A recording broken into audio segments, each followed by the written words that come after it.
एक गांव में महामारी नामक भयंकर बीमारी फैल गई। गांववासी अत्यंत परेशान हो उठे।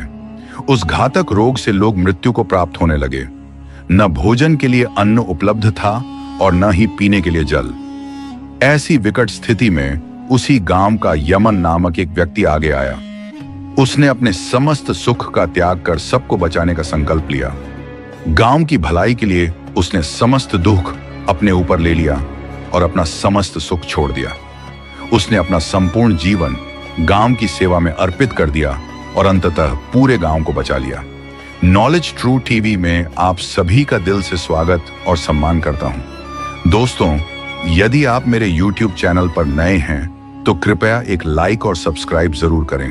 तो चलिए प्यारी सी मुस्कान के साथ कहानी की ओर बढ़ते हैं। एक गैलन गांव जंगल के किनारे बसा हुआ था।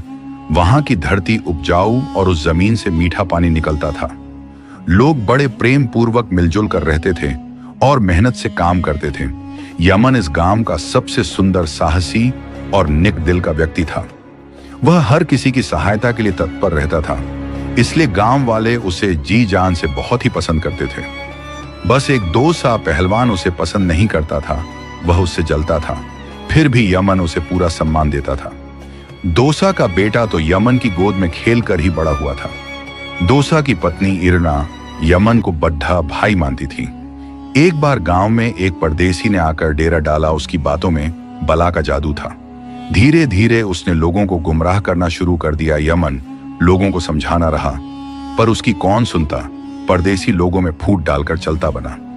देखते ही देखते गैलन गांव के लोग एक दूसरे के खून के प्यासे बन गए। बहुत से परिवार उजड़ गए, घर जलकर राख हो गए। हर व्यक्ति दूसरे पर संदेह करने लगा।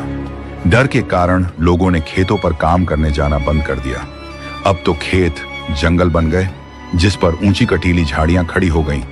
और तो और धीरे धीरे पालतू जानवर मरने लगे और तालाब, कुएं गंदे होकर सड़ने लगे। धीरे धीरे समय बीतता गया। लोगों को यमन की बातें याद आने लगी। अब तो सबको पछतावा हुआ, पर अब बहुत देर हो चुकी थी। सब कुछ खत्म हो चुका था। अब तो धीरे धीरे हंसता खेलता गांव भूतों का डेरा बना चुका था। खाने को अन्ना था और न ही पीने को साफ पानी। तब यह सब नजारा देखकर और सोच समझ, ऐसे तो हमारा गांव सब बर्बाद हो जाएगा। यमन ने एक दिन सबको इकट्ठा किया और गांव वालों को सुझाव दिया कि सभी लोग कुछ समय के लिए कहीं और जगह चले जाएं, पर यह तय न हो सका। तभी यमन की पड़ोसन इरना ने विनती की, मेरे बच्चे 3 दिन से भूखे हैं। किसी के पास खाने के लिए कुछ हो तो खुदा के लिए मुझे दे दो। जितने भी लोग वहां पर खड़े थे, सभी ने आंखें झुका ली। किसी के पास कुछ होता तो देता, और कुछ ना कुछ अपने बच्चे के लिए भी तो रखना ही था। सूरज ढल चुका था। बस्ती में सन्नाटा छा गया था। यमन को नींद नहीं आ रही थी। वह उठा और जंगल की ओर चल दिया। अंधेरे में वह बार बार झाड़ियां में उलझता जाता और कांटों की चुभन झेलता हुआ जंगल के बीच में जा पहुंचा, पर एक भी फल उसके हाथ न लगा। उदास और निराश यमन स्वयं से बोला, अब मैं क्या ले जाऊं? उन बच्चों के लिए काश उजाला होता। तभी जंगल दूर दूर तक सुनहरे प्रकाश से जगमगा उठा। यमन ने देखा, एक सुनहरे पंखों वाली परी उसकी ओर देख रही थी। वह बोली, यमन, तुम जैसे नेक दिल इंसान की मदद करने में हमें प्रसन्नता होती है। इस जंगल की फलों को हाथ न लगाना, ये सब विषैले हो गए हैं। तभी सुनहरी परी ने हाथ बढ़ाकर कहा, यह लो स्वर्ग का फल, इसके खाने से तुम्हारे दुख शीघ्र ही दूर हो जाएंगे। इतना कहकर सुनहरी परी ने उसे एक फल दिया और अंतर्ध्यान हो गई। अब तो यमन फल को लेकर जैसे तैसे घर लौटा और पड़ोसी को बच्चों को वह फल दे दिया। बच्चे फल खाते ही उनके चेहरे खिल उठे। यमन बहुत ही थक चुका था, इसलिए घर के पास ही सो गया। आधी रात ही बीती होगी कि परी फिर प्रकट हुई और यमन की नींद टूट गई। तब उस परी ने यमन से कहा, फल तो तुमने दूसरों में बांट दिया, जबकि तुम स्वयं भी बहुत भूखे हो और मुसीबत में भी हो। अब अच्छा यही रहेगा कि तुम लोग अभी गांव छोड़कर कुछ समय के लिए जंगल के उत्तर में चले जाओ। यमन कहा, पर इस घनघोर अंधेरे में हम उस भयानक जंगल के बीच रास्ता कैसे खोज पाएंगे? तभी परी बोली कि अपना दायां हाथ मुझे दिखाओ। यमन के हाथ को उसने अपनी छड़ी की नोक से छुआ ही था कि तभी अचानक प्रकाश का एक तेज सैलाब फूट पड़ा। ऐसा लगा जैसे सूरज निकल आया हो तभी परी ने कहा, अब उजियारा तुम्हारी मुट्ठी में है, उठो और निकल पड़ो। यात्रा पर परी के इतना कहते ही यमन ने पूरे गांव वालों को जगाया।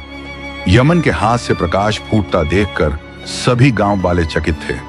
अब तो पूरा गांव यमन के पीछे चल पड़ा। रास्ता कठिन था, पर सब एक दूसरे को संभालते हुए, सहारा देते हुए आगे बढ़ते जा रहे थे। तभी एक औरत बोली, दोसा तेरी झोपड़ी में वह बुढ़िया थी ना, वह शायद वहीं रह गई। दोसा ने उसे औरत की बात सुनकर भी अनसुनी कर दी, लेकिन लोग खुसर फुसर करने लगे। यह बात यमन के कानों तक पहुंच गई। तभी यमन ने कहा, तुम सब यही ठहरो, मैं उसे लेकर आता हूं। लोग चीखने लगे, नहीं, तुम इस अंधेरे भयानक जंगल में हमें यूं ही छोड़कर नहीं जा सकते। जंगल के खतरनाक जानवर हमें खा जाएंगे। यमन में उन्हें समझाने का प्रयास किया, जंगली जानवर बिना कारण किसी पर हमला नहीं करते। तुम सब नहीं इकट्ठे होकर बैठ जाओ, मैं वहां जाकर अभी आता हूं। अचानक एक व्यक्ति बोला, अगर तुम्हें जाना ही है तो अपना यह रोशनी वाला हाथ मुझे देते जाओ, और झट से उसने कतार से उसका हाथ काट लिया। यमन कष्ट सहते हुए भी मुस्कुराया और गांव की ओर चल दिया। यमन जब उसे बुढ़िया को लेकर आया तो सुबह का हल्का उजाला फैल चुका था। उसने देखा कि उसके सभी साथी इधर उधर बेहोश पड़े हैं। उसका कटा हुआ हाथ भी वहीं पड़ा था, किंतु उसमें से प्रकाश नहीं फूट रहा था। यह सब नजारा देखकर यमन बहुत ही उदास हो गया था। तभी अचानक उसे सुनहरी परी की आवाज सुनाई दी। यमन यह सब स्वार्थी और लोभी व्यक्ति थे। इन्होंने जंगल के फल खाए और बेहोश हो गए। तुम बुढ़िया को लेकर उत्तर दिशा में आगे बढ़ जाओ। हमने तुम्हारे लिए वहां एक सुनहरा महल बनवाया है, अब देर ना करो। तभी यमन ने कहा, पर तुम हो कहां? मुझे दिखाई क्यों नहीं देती हो? जवाब में परी ने कहा, तुम दिन के उजाले में मुझे नहीं देख सकते, मैं तो तुम्हारे सामने खड़ी हूं। तुमसे जो कहा गया है वह जल्दी करो। तब यमन बोल पड़ा, मगर मैं अपने इन साथियों को इस हालत में छोड़कर कैसे चला जाऊं? इन्हें मैं ही तो यहां लाया था। तभी परी ने कहा, क्या तुमने उसे भी क्षमा कर दिया जिसने तुम्हारा हाथ काटा था? तब यमन ने जवाब में कहा, हाँ, शायद हफ्तों की भूख और जंगली जानवरों की दर की काट उसने ऐसा किया होगा। तभी परी ने कहा, ठीक है, अब तुम अपना कटा हुआ हाथ उठाओ और जोड़ लो। यमन ने अपना कटा हुआ हाथ जमीन से उठाकर जोड़ लिया। हाथ ऐसे जुड़ गया जैसे कभी कटा ही ना हो, और उंगलियां भी पहले की तरह काम करने लगी।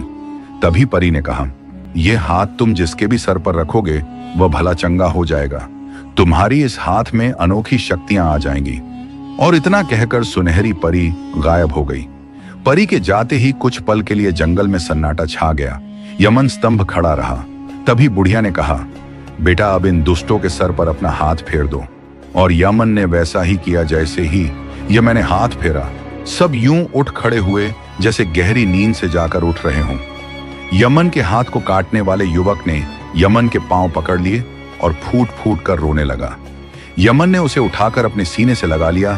अब तो यमन की जय जयकार से सारा जंगल गूंज उठा। सभी पक्षियों ने जंगल की हर कोने में चहकना शुरू कर दिया, मानो वे भी यमन की जय जयकार कर रहे हों। दोसा ने यमन को अपने कंधों पर उठा रखा था और दूसरे युवक ने बुढ़िया को, और चलते चलते प्रातः काल की पहली किरण की धरती पर पड़ने से पहले ही वह जंगल पार कर चुके थे। सामने झील की तट पर सुनहरा महल चमक रहा था। महल की तीनों ओर फलों के बगीचे थे। महल बहुत बड़ा था। यमन ने सबको रहने के लिए जगह दे दी। तब भी कई कमरे खाली रह गए। यमन ने अपने लिए भी एक कमरा चुन लिया और बुढ़िया को अपने साथ ही रख लिया। महल की गोदामों में तरह तरह की कपड़े, बढ़िया बिस्तर और ढेर सारा अनाज था। दिन भर सबने खूब खाया पिया और मौज मस्ती की शाम को यमन ने सबको इकट्ठा किया और कहा, साथियों, कल प्रातः से हम सभी पुरुष बाघों के उन खेतों में जुटा करेंगे और फसलें उगाएंगे और चाचा बच्चों को पढ़ाया करेंगे। हमारी माँ बहनें घर के काम करेगी। ये महल और इसकी वस्तुएं किसी की अमानत है। हम फिलहाल तो इससे अपना काम चला रहे हैं, किंतु जाने से पहले इनकी पूरी भरपाई कर देंगे। यमन की सब ने प्रसन्नता पूर्वक बातें मान ली। इसी बीच समय बिता और रात आई। उस रात यमन को बहुत अच्छी नींद आई, पर आधी रात के समय किसी ने उसके बालों में हाथ फेरकर आवाज दी, यमन, मेरे साथ परी, लोग चलोगे? इसी बीच यमन की नींद टूट गई और वह चौंक कर उठ बैठा। क्या देखता है कि सुनहरी परी उसके सिरहाने पर बैठी हुई थी। दोबारा फिर परी ने कहा, क्या तुम मेरे साथ चलोगे? परी लोग जवाब में यमन ने कहा, किंतु मुझे तो मेरी धरती ही प्यारी है और मेरे साथी मुझसे बहुत प्यार करते हैं। जवाब में परी ने कहा, तो ठीक है, मैं भी साधारण स्त्री बन जाती हूँ। इतना कहते हुए परी ने अपने दोनों पंख उतार फेंक दिए और बोली, तुम जैसे नेक और वीर की पत्नी बनकर मैं बहुत सुखी रहूंगी। परी लोक या स्वर्ग लोक में ऐसा सुख कहां? तभी यमन ने कहा, मगर सुनहरी परी में केवल अपने सुख के लिए तुम्हें कष्ट नहीं दूंगा। इतना कहकर नियमन ने पारी के दोनों पंख उठा और उस परी के पंख जोड़ दिए। तब परी से कहने लगा, हम मानव वहीं देख पाते हैं जहां तक हमारी आंखें हमें दिखाती हैं, लेकिन तुम परियों तो धरती के हर कोने को देख पाती हैं। यमन की इतनी बातें सुनकर परी ने कुछ जादुई शक्तियां नियमन को दे दी और कहा, यह शक्तियां हमेशा नेक काम के लिए इस्तेमाल करना। इतना कहकर परी गायब हो गई।